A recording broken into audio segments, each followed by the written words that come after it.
Hi, welcome to .in domain name show.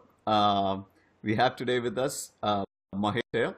Mahesh is from Washington D.C. and he's also known as Ace in on the forums, on the .in forums that many of you would have seen. So, without further ado, I'm introducing here Mahesh Patel. Yeah, hi guys. My name is Mahesh Patel. As Suresh introduced myself, uh, I'm basically from India, born in India, raised in Dubai, uh, did my college from Mumbai, and came to US for my masters. And ever since, I have been staying in US. I got into domaining by accident, rather. I started domaining in 2007, and the way I got into domaining was there was a forum about a software called SVN, and people used to post their question, and I used to regularly reply back to that forum. So the owner of the forum, he wanted to get out of the forum thing, and so he asked whether if I wanted to manage and own the forum. So I just took it because it wasn't much work anyway, right? So I just took the forum, and the first thing I realized that it was .org and it was not .com. Oh, So I took I bought the .com version on GoDaddy because that was the only register I knew, and got a .com .net, whatever GoDaddy was offering as promotion. I just sure. got it, Yeah. and immediately the traffic shot up by 10x. Matter of few days. So I don't know whether it was SEO or whatever it was. So traffic shot up, and I was surprised that a small change like that can make a dramatic difference, right? Mm-hmm. So, and that's how I got my first domain, and you know so after that I was dabbling with building websites, trying to build forums, equivalent, trying to replicate what I did Mm-hmm. without much success. Sure. But I was trying different things out, okay, and then suddenly I got introduced to name pros, while going through different sites. And with name pros, it was 2007 odd or so, where folks were talking about LLL.com buyout, okay, and how the prices were increasing, all that. So I got into 4L.coms, Mm-hmm.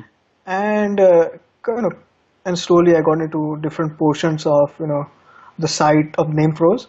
And then I figured that what is the equivalent of getting something which related to India, because being an Indian, there's some nationalistic Right. qualities as well. Absolutely. Yeah. Right? So I wanted to see how .in would perform, right? So this is 2008, where there was a 3L.in buyout, the first ever 3L.in buyout.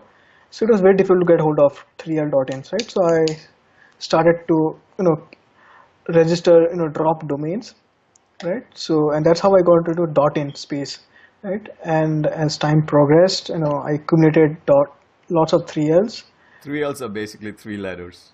Yeah, three Yeah.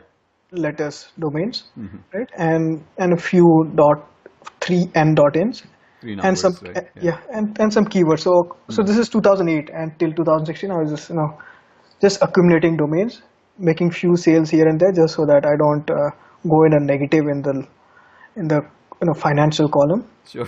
right? So that's how I try to maintain my balance. Yeah. Cool. Yeah, I know. I've seen your posts on Name Pros for many years, I think, as Ace. And so Yes. it's finally great to meet you here, you know. Yeah. So it's good to put a face to the name. I've followed your posts and comments on Name Pros, so it's pretty cool. Now Yep. you also maintain a blog by the name of domainmarket.in. And Yes. I think recently you've been covering a lot of topics that relate to domain names and numbers and the registrations. And so, yeah, tell us a little bit more about. Yeah. So I registered domainmarket.in something in 2010, uh, about I think May or something. So, and I thought it was a nice domain, where I could put something up for selling my domains. But then I thought that the registry does not allow selling .in domains, right?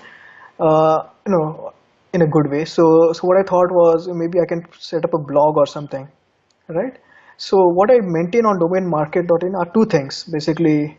One is my blog, which I started in 2011, and also I maintain a sales history of all the domains.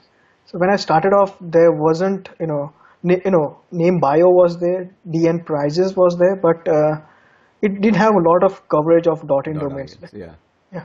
So, I had to scour, different forums, like inforum.in, right? It has a nice thread of all the sales, Hmm. and name pros, wherever people talk about, they have sold a name. I try to get screenshots of, what they've sold, if they're willing to give, and I post it on my sales domain market in sales page. And obviously started blogging in 2011, but I stopped because there wasn't a large audience of .in domainers at that point. You could count on your fingers, how many .in domainers, Right, those who were right? active, yeah, very Yeah, small. those are active. Yes, Yeah, there were lots of registrations, but people weren't doing it as a, as a big thing. It was on the yeah, side, right? So yeah. Honestly, even I wasn't posting that much. yeah, yeah, exactly. I was pretty much on the sidelines, even though it got started in Yeah, 2005. yeah, So, and there are many like you and us, right? So and then I stopped because there was much traffic, there was much leverage to what I was posting. So what I did was, I just stopped it, and then I started again last year, 2015. mhm. There were a lot many people into .in domains at that point, but then I got lazy, got sidetracked. I took a vacation, and then when I came back, it was difficult to restart again. Right? Yeah, I So know the blogs are very difficult. yes, you got to be regular, otherwise Yeah, you lose track. yeah, And I started this year again, thanks to Shiva. When two or three people blog together on the same kind of topic, range of topics, it really helps you. It keeps you motivated, keeps you focused, and you want to help each other out, and keep the .in space going. So that's what absolutely. Yeah, that's my history of domain market in blog. yeah. Yep. I mean, just so people understand, it's very important to be active in the .in space, especially if you're a domainer already invested in the .in space. And that's what Mahesh has been doing, and a few others have been doing as well. So, yeah, Mahesh. So, what kind of names do you typically like? I see, there are people who like keywords, and there are people who like, you know, uh, the letters and the short ones, and So, generally, what do you typically go after? Right. So basically, when I started off, I mentioned like I started registering 3L.ins Hmm. and 3N.ins, uh, whenever possible. I wasn't a big fan of keywords because I couldn't quantify, what makes a keyword valuable, Hmm. right? Obviously, some keywords like jobs, cars, and all that, those are valuable. You could make out, right? Right, right. But those weren't available when I started, domaining in 2008, right? So I used to take, I made lemonade out of lemons at that point. So Hmm. kept registering 3L, 3Ns, and few keywords here and there. Hmm. But in 2010, I realized that keywords were, in fact, as you mature, you realize, well, what is good, what are good domains. So Right. I realized that keywords were, in fact, much more valuable than 3Ls and 3Ns. So I started registering those as much as possible, even though they're in short supply. They go to keywords, and try to buy, of the market, on the whenever people are selling on forums or on auction or something. Sure. And So so 3L, 3Ns, and keywords, are the ones I really focus on. posted. Yeah. Now, I know you recently bought bikes.in Yeah, in the aftermarket. Is that yeah. something typically you do, buy in the aftermarket? I think, yeah, 25% of my portfolio, 25 to 30% is bought off market. Hmm. People selling and all that. Sure. The reason I do that is because you can't get, you know, you're looking for certain set of domains like some keywords, right?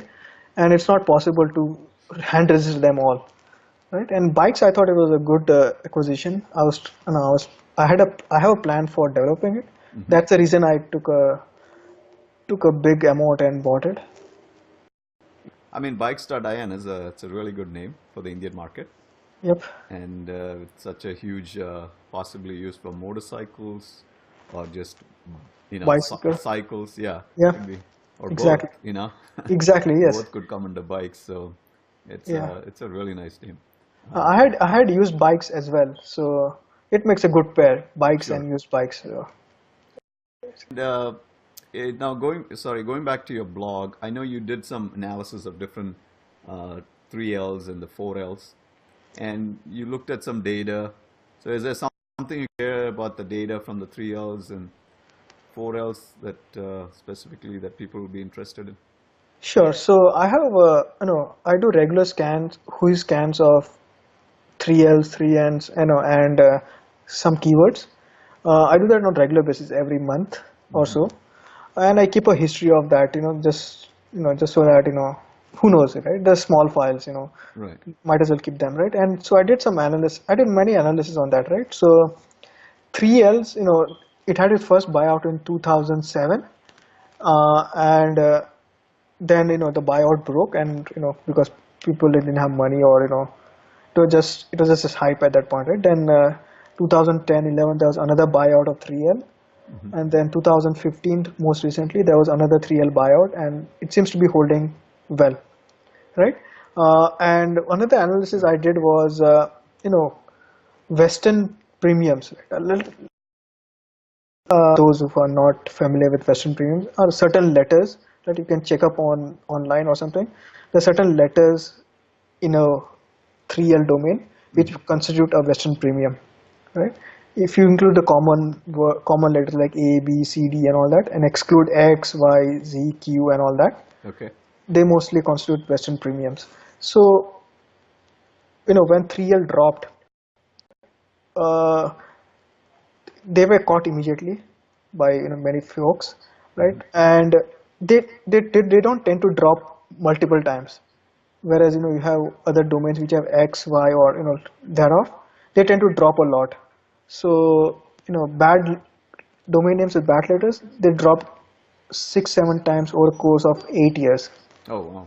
right? So from there you can make out what the quality is, right? So Hmm. this it's data driven decision making, right? So So that's one thing. uh-huh. And then 4Ls. I started tracking 4Ls. Uh, Initially when I started tracking, there was just about 50 registered 4L domains. As you know, there are about a half a million so 4L possible combinations. So 30, 40,000, 50,000 wasn't much, right? But slowly, as the Chinese investors and dominers entered the market, uh, you started seeing a lot of 4Ls being registered, because obviously 3Ls and 3Ns were taken. Hmm. 4Ls started getting registered, and today there's about 50% of them are registered. Wow. Yep, that's a huge number. So it's mostly, you would say, mostly from Chinese investors interested in different Yes, combinations of 4L. yeah. So if you do combination, I think 60-70% are registered by Chinese dominers. Wow, that's a large number, yeah. Yep. So that, that's a, again, an interesting blog that Mahesh keeps up. And for all this information, I think you should visit his blog, domainmarket.in, right? Yep. So, Thank you. yeah. And also the other thing, I know we talked about this briefly, is the breakup of countries. That uh, generally the number of countries who own these LLs, 3Ls. Yeah. Wasn't there a So yeah. yeah. So 3Ls are basically owned by at least people in 80 countries. That's a huge number, right? So Yeah, you that's you know really impressive for a .in. yeah, you Thinking that, normally would expect a half a dozen or more yeah. or countries, but there's a lot of countries holding dot 3L dot in domain. Wow. Now it's tough to understand if they are truly registered it for the .in for Indian market, or is it .in being a hack? We like, for example, it could be just in or fly in or something like that, right? Yeah, so mostly I think some of the domains, like I'm glad you brought up that point, because thing is, if you look at the dot in part of the extension, it makes a lot of sense to have verb and a dot in Mm. after it, right? So if you, and then you have another website called chime in, right? So Yeah. it makes a lot of sense to have dot in. Chime in, yeah. Yeah, so if you have something call to action like get in, walk in, Hmm. work in, it makes a lot of sense to have a dot in after it. I have to check if I have, I have any. I'm not sure. Yeah. Yeah, That's, so yeah, verbs dot in are really valuable. Don't drop them, or just keep them safe. absolutely. Yeah, that makes a lot of sense. I think that's, I think we discussed about this, but .in has other applications beyond just India. And, India is a huge market, but there are some applications like this that makes it interesting. So, Right, and also I was noticed that some folks from Indonesia also interested in .in, as well as from people from Iran. Hmm. It makes a lot of sense for Indonesia. We don't differ by a lot of letters in our name, right? Right. Indonesia, India, something of Yeah. that. Now, I know you follow the Digital India campaign going on in India closely, and I think even you had a blog about it. So can you give us like a summary on, you know, you're probably the right guy to talk to about this, you know? Sure. So the thing is, I'll start with the Make in India campaign by our Indian Prime Minister, Mr. PM Modi. So the basically Make in India campaign initiated in 2014, right after the NDA came to power, was to basically encourage companies in India and abroad to come to India and make and do manufacturing in India, Hmm. right? The Yeah. whole objective for all this is that if you if you observe, India has the largest population of 18 to 34 demographics in the world, Yeah, right? that's true. Yeah. Right. So Hmm. where are you going to find jobs for these folks, right? Absolutely. So that is one of the main reasons for Make in And India. not everybody has a 4-year college degree, or 3-year college degree. Exactly. So, Yes, there are many parts of India. 50% of the 60% of the population lives in villages. right. So obviously, you need the Make in India Hmm. concept. But the other important factors for Make in India, other important factors being to increase our share of GDP contributed by manufacturing from 15% to 20-25% in 3-4 years, right? So that is another factor, and also to increase the quality of manufacturing in India, Hmm. right? And another reason is skill development, what you mentioned, right? Right. Right? That that's Not that's a huge deal. Yeah. I worked in the manufacturing sector, automotive sector here in Detroit. Uh-huh. So we know, especially in the US, we know what it is to lose automotive or manufacturing jobs. And when new jobs come in, we also know the impact it has. So, and the skills that it develops. People have to learn a lot of those skills. Exactly, and with a huge population like that, it's both challenging and it's both a plus as well. Hmm. If you have the right sets of people, managing all that, it's really helpful, Right. right? Yeah, I mean, we can go back to the Henry Ford days here in the U.S. You know, Yes, exactly, yes. how he revolutionized the automotive assembly process, and thereby creating so many jobs. So hopefully we're on that same path in India. Similar Hopefully, path. yeah, hopefully, yeah, touch wood, yeah. And the other concept, other program we talked about was Digital India. Basically, the whole concept of this was to create a knowledge-based economy, right? And basically digitally empower our population. Hmm. Right? What basically this means is that to bring transparency into government functionality, right? So this is not uh, a a job of a single department within the government.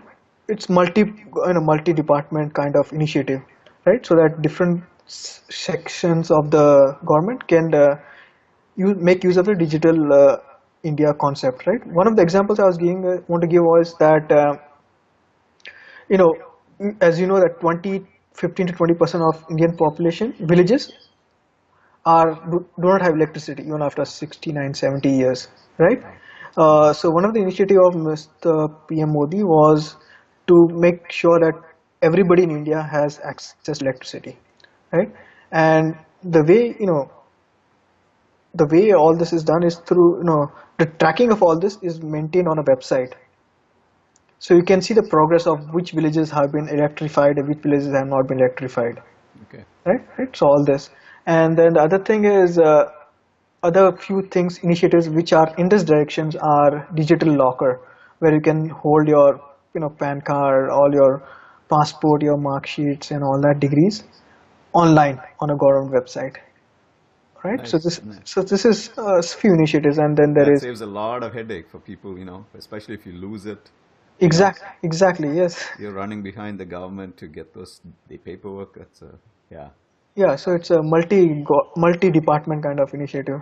Hmm. Then also, in this is the Aadhaar card, the Indian somewhat equivalent of a social security card or something. The Hmm. Aadhaar card, right? Vaguely equivalent of social security, not exactly. So the Aadhaar card, you could use the Aadhaar card to do a e-sign by authenticating using your PIN code on Aadhaar or whatever. I don't know the exact details, but this is one of the initiatives of using digital India as a way of e-signing, Okay. right? Nice. I mean, I think that it's both those initiatives are probably at the right timing, and now you have 4G expansion in India, and smartphones are dropping in price. Oh So I yeah, think combination of all those things should bode well for the .in space, with the domain names and new entrepreneurs coming into space. So all those things should go hand in hand. yeah. As people get educated, with using smartphones everywhere. I'm not talking about cities. I'm talking about rural areas where Right. folks are not exposed a lot to this. Once they start using all this digital initiative of the government, they'll get more familiar with all that, right? And they'll get Hmm. familiar with websites, apps, and all that. So it's a win-win for everybody. Absolutely. Now, Mahesh, going back to domaining and buying and selling of domains, Hmm. uh, do you have a strategy when you buy domain names or when you sell domain names? Do you have a particular way you do it, or um, like your pricing, or do you have anything that you can share? Sure. To answer your first question about what kind of names I register, Hmm. right? Obviously, when you register keywords, there's a lot that goes into it, right? First of all, there are certain areas which I focus on, like I like to focus on green energy domains, Okay. right? Yeah. So Hmm. if I see a domain related to that, I tend to buy it, Okay. So right? you kind of focus on a niche area or some Niche area or something. specialties. Yeah.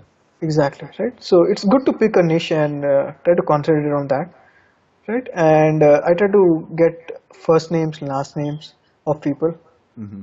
right? Common names Common names, yeah. like Mahesh and Yeah, I don't have that, but you but I try missed to out on that one. understand that. Yeah. Yeah, so And yeah, Patel probably tough to come by either. it's very difficult. Yeah, Very difficult. yeah. Yeah, So very common name.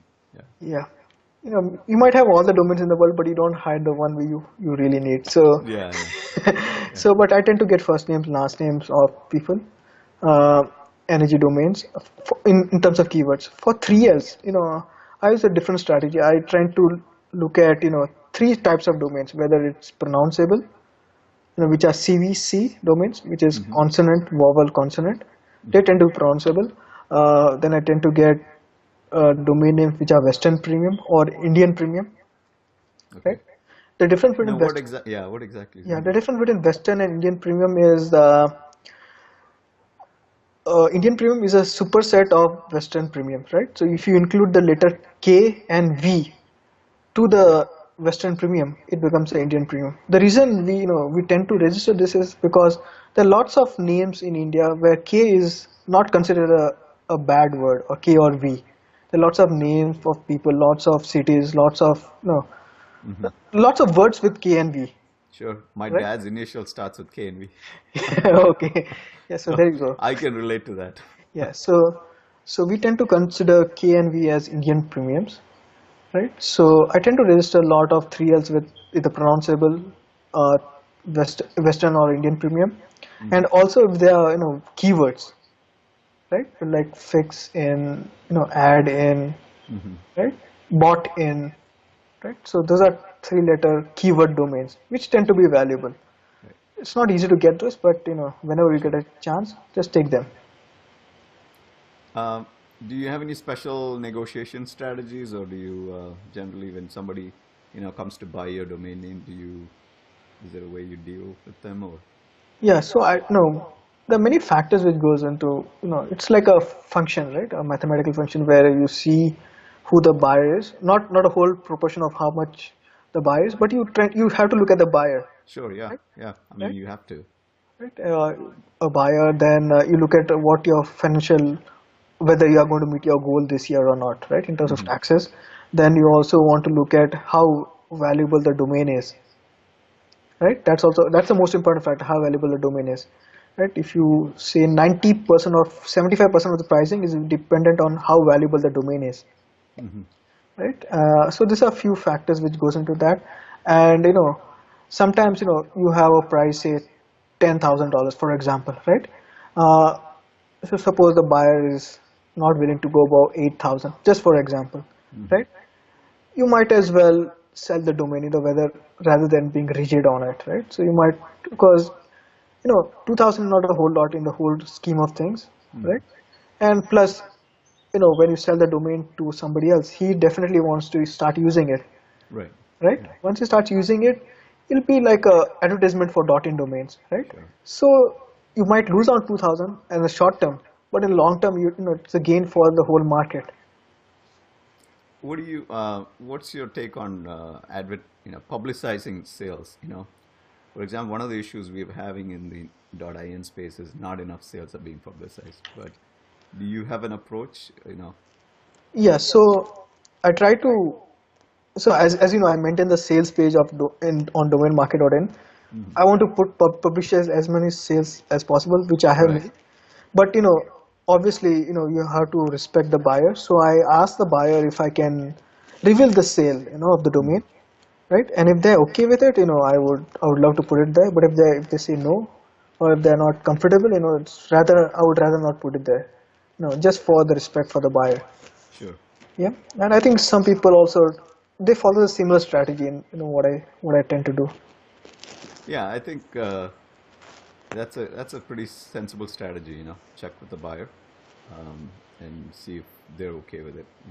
Unless there's some confidentiality or non-disclosure agreements. Exactly. Sometimes what they tend to do is they have buy one extension, Hmm. right? They also want to buy the next another extension, Right. right? So Right. they say that even though they don't really, there's no confidentiality. They don't want to hamper the next deal they're trying to make, Yeah. right? So there's many things like that. Right. Yeah, that's true. Uh, the other thing I wanted to kind of touch base is, do you have any specific domain names that you want to talk about within your portfolio that you like to specifically talk about, or no? Uh, Bikes is the one which I'm really interested in developing. Hmm. A lot of things involved in developing that, but that I'm really interested in developing. Okay. There's a What bob.in. do you plan on having, like a store for that, or No, definitely not a store. not a store? Okay. I mean, sorry, no, sorry. As an online store, Yeah. I don't have a business plan as of such. Okay. So I'm just thinking through all this. I had Hmm. different phases of my developing my domains. So I still haven't reached a point where I'm thinking about bikes.in as yet, Okay. right? The thing is with bikes.in, since it's a valuable name, I want to get it right. So I'm taking some time in Sure. thinking through all my options. Yeah. And the other domain I have is bob.in, bob.in, Okay. Yeah. and I made it into a best of Bollywood site where I Oh, publish yeah. Okay. publish news about Bollywood movie reviews and all that. So I had a writer who used to, since I don't watch a lot of Bollywood movies, I'm not too familiar. So I had a writer who used to Yeah. publish those There's blogs for me. a lot Right? of things goes on in Bollywood. Yeah, Tough to keep up. tough to keep up, right? I Yeah. hardly know the names of actors and actresses and movies releasing. So he used to, I used to pay him to blog about those things, but it still required a lot of involvement on my part, Okay. right? So I stopped updating that blog a few years back. But I think if done right, this could also be valuable, because it's a catchy name, best of Bollywood and all, Yeah. It's Bob.in. it's a short. Yeah. It's catchy name. Yeah. Yeah, so something of that sort. So, and the other domain I wish to develop is fix.in, Oh, you where have fixed started. Okay. fix.in, right, which is a Yeah. verb and .in, right? Yeah. It's a So, nice name. so where basically where folks can contribute how to fix things and all that, where you have videos of where you can how you can fix common day problems, Yeah. Self-help kind of website. self-help kind of help. Yeah, Yeah. Nice. Yeah. Those are really nice names. yep. Now we're closing in on the 30-minute wrap-up phase. So Okay. uh, I'm going to ask you also, what do you like to see changes in the IN industry? Anything that you think that needs to be changed to improve on, the overall situation? Sure. Oh, I'm glad you brought this up because, as many people before me, Dean and Indy mentioned, INDRP needs to be overhauled. You know, start from scratch. Keep all the good parts and mm-hmm, remove all the bad parts, right? And the most important part which they can allow is allow auctions of domains, mm-hmm, right? Aftermarket of domains, whether it's registrar or CDO or somebody, it doesn't really matter, right? If they can allow auctions, the .in space will grow tremendously. You'll have lots of new players coming in, right? right. Yeah. Right, and it'll give a lot of exposure as well. The other factor is you can also allow registrar to drop catch domains, right? So and auction them off, Right. right? Currently they are not allowed. If that this to allowed, it will really increase the market share. And Mm-hmm, the other issue is talking about INDRP is overhauling it so that it's slightly more fair to both the parties. You don't want it to be weighed heavily against one party, right? And the way you can do that is, just a suggestion. There are many ways you can do it. One of them ways you can do that is allowing more than one arbitrator, okay. right? But if you have three arbitrators, you have a slightly more balanced opinion than just one guy, thinking about what is fair and what is not fair, right? So Yeah, it give makes sense. little more weight to everybody to come out with the right decision. I think all of those individual things would add to the value of .in in the Exactly. registry, Yep. and it probably bring in more investors in the long run. Yep. So now, so what are your predictions for .in in India, Mahesh, for the next 10 years? Where do you see this going? Uh, Let me talk about till 2020, right? Yeah. I can't go that far, but 2020, I expect India as such, right, to be the top five GDP in the world.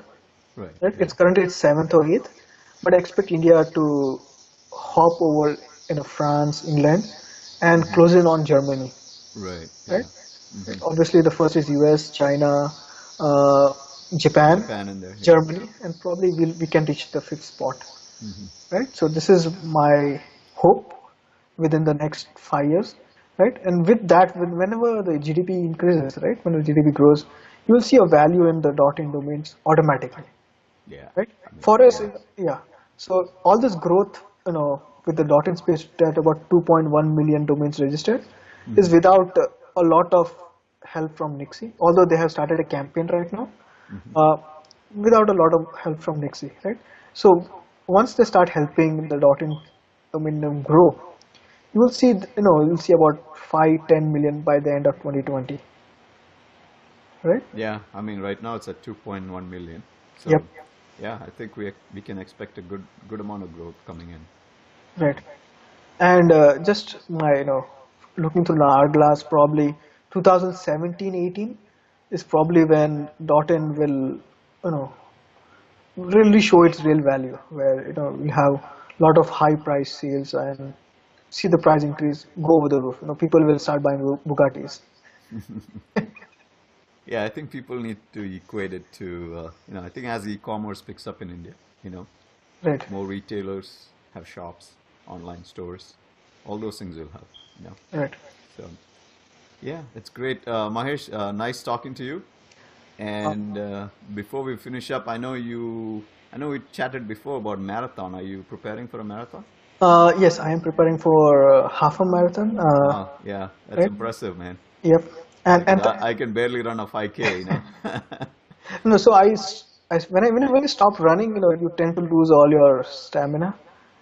So since I had been to India, I had stopped running, but I restarted again. Nice.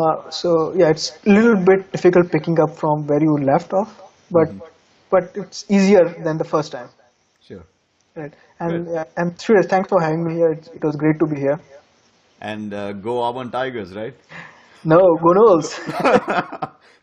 Just a little thing for people who don't know. Mahesh went to Florida State University, and I'm a Auburn University grad. So college football is huge in both those schools. So if you're a fan Yep. of college football, Yeah, yeah, they you would get know, the message. Yeah. yeah, you know what we're talking about. Again, Yep. thanks Mahesh for being Yeah. here, Yeah. Thank you for and having me. all right, you're welcome. Yeah. Yeah. Thank you. Yeah. Hi, I'm Suresh, and thank you for listening to our interview. And I'm the founder of nichejobs.com and investor in .in domain names since 2005. I wanted to kind of talk to you guys about a few things. One, for new people who are not familiar to about .in domains and where to register, you should go to registry.in. That's the official website, which is held by the Registry of IN Domain Names. And there you'd find accredited registrars where you could go in and register your available .ins and .co.in domain names. So that's one piece of information. Go to registry.in to look up for information. And also another key piece of information is that many domains are already registered. So there is a difference between those domains that are available from the registrars versus those that are available in the aftermarket. So that's a key difference you need to understand. A lot of people don't seem to get the difference. So do your research. Again, the point that I like to emphasize is do your due diligence in terms of research. Domain names investment is like any other investment. There are risks involved, so you need to pay attention to your specific situation. And we cover many issues on this shows, but we don't necessarily understand your specific situation. So you should do your own research and understand the situation before you get involved into investing into .in domain names. The other thing that it often comes up is English in India. And I tell people English is taught not as a second language in India, it's a medium of instruction. The difference being, there's a huge difference between just a second language and medium of instruction. Medium of instruction is where kids and students are taught math, science, social, history, geography, everything in English. So there are many schools in India that do that, in big cities, small towns, and it's an aspirational thing for parents to send their kids to English medium schools. Not that it puts down all the regional languages. There is importance for all the many languages in India, but English is the language that connects the business in India. So if you ever visited India, you know that there's tons of banners, advertisements on TV, radio, and banners and storefronts. Most of them would be in English, but obviously you'd find them in regional language as well. So people are multilingual in India, unlike here in the US. So that's a big difference. Understand that when you go into India or .in domain names. And the other thing I want to talk about is, I think I touched upon that, which is due diligence. So again, I want to emphasize that we cover many topics here. Just pay attention to your specific situation and do your research. There are many online websites where you can find information. And also try to separate the hype from real extensions. So I've been doing this since 1998, and we've had many extensions come and go, and many experts come and go. So just pay attention to what extensions that you know after research that is going to be around for 20, 30, 50 years from now. Okay, thank you very much for listening.